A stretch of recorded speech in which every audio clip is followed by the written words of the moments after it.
Boomerang effect. This effect refers to the induced change from media which oppose the ideal change. For example, Corbyn posted a picture of himself on Facebook while donating goods for the jeepney drivers who lost their jobs due to pandemic. He posted those to inspire other people to help those in need, but after a couple of hours, he received comments saying things like, "What's the purpose of posting these pictures? Is it necessary to take pictures? Or you just want to gain likes?" The fourth effect is the cultivation theory. It is also called the cultivation hypothesis or cultivation analysis. It is originally composed by George Gerbner and was later then expanded by Gerbner and Gross.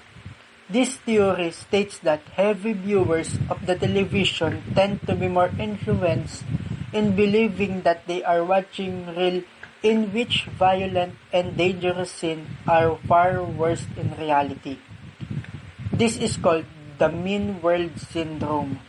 For example, Amy loves to watch action movies that involves bombs, car chasing, and gunshots, wherein multiple times the cars always end up exploding.